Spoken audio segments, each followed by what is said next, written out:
প্রথমে আমাদের ভিডিওটা আপলোড করে নেব। আচ্ছা, এখন ভিডিওটা যতটুকু আমাদের দরকার ততটুকু আমরা এখান থেকে নিয়ে নেব।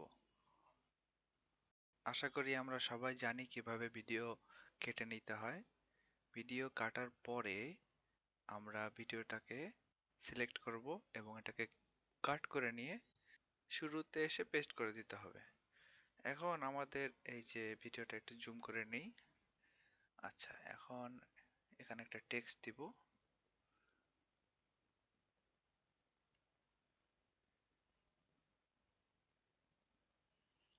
সিলেক্ট করে এভাবে বড় ছোট করা যায়।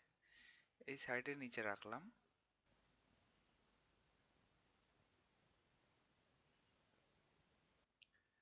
এখানে যে টেক্সট ইফেক্টটা আছে সেটা আমরা ৩-৪ সেকেন্ডের বেশি রাখবো না। এখানে আমরা পর্যাপ্ত পরিমাণে নিব। এখানে আমরা কেটে দিয়ে বাকিটুক ডিলিট করে দেবো এখান থেকে।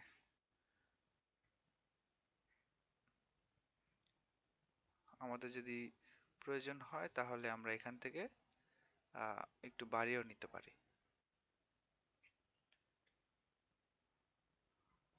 পারফেক্ট। ইফেক্টের উপরে ক্লিক করলে আমাদের ইফেক্ট কন্ট্রোল চলে আসে। এখান থেকে আমরা ডিজাইন করতে পারি অথবা ডান পাশে এখানেও আমরা ডিজাইন করতে পারি। এখানেও কালার দিতে পারি, বাম পাশে এখানেও কালার টালার দিতে পারি। এই ডান পাশের এটা হলো এসেনশিয়াল গ্রাফিক্স। টেক্সটে যদি আমরা ব্যাকগ্রাউন্ড দিতে চাই তাহলে এখানে ব্যাকগ্রাউন্ডের যে অপশন আছে এই টিক চিহ্নটা প্রথমে দিতে হবে। টিক চিহ্ন দেওয়ার পরে আমরা ব্যাকগ্রাউন্ড কালার দিতে পারবো। তো এখানে আমরা একটা রং নিয়ে নেই। এই রঙের যে ট্রান্সপারেন্সি আছে এটা ফুল করে দিলাম। দেখা যাক আমাদের লেখাটা কেমন দেখাচ্ছে। আমরা যদি লেখার আগে একটু স্পেস দেই তাহলে লেখাটা আরেকটু সুন্দর দেখা যাবে।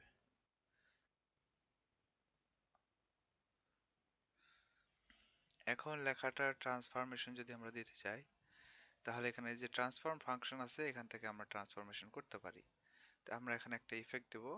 এই লেখাটা প্রথমে আমরা বামের দিকে নিয়ে আসব। এখানে চেপে ধরে বাম পাশে টান দিলে আমাদের এই লেখাটা বাম পাশে চলে আসবে।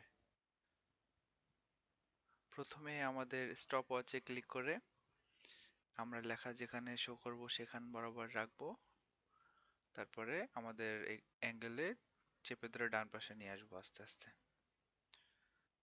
এই বরাবর রাখার পরে এখন আমরা শেষের দিকে এসে সেখান থেকে এটা আবার ভেতরে ঢুকে যাবে। আমাদের গোল চিহ্নটা ক্লিক করব এবং প্রথম যে ট্রান্সফরমেশন করেছি এটা কপি করে এন্ডে ক্লিক করে আমি পেস্ট করে দেব। এখন আমাদের ট্রান্সফরমেশন তৈরি হয়ে গেছে। যদি আমরা এটাকে দেখি, আচ্ছা এরকম দেখাচ্ছে। আমরা আর চাইলে এটা আর একটু ফাস্ট করতে পারি। ফাস্ট করার জন্য আমাদের এই যে কিটা সামনের দিকে একটু নিয়ে আসবো এবং এটা একটু ডান পাশে সরিয়ে দেবো। এখন আরো একটু স্মুথ হবে, তাড়াতাড়ি হচ্ছে আর কি এটা।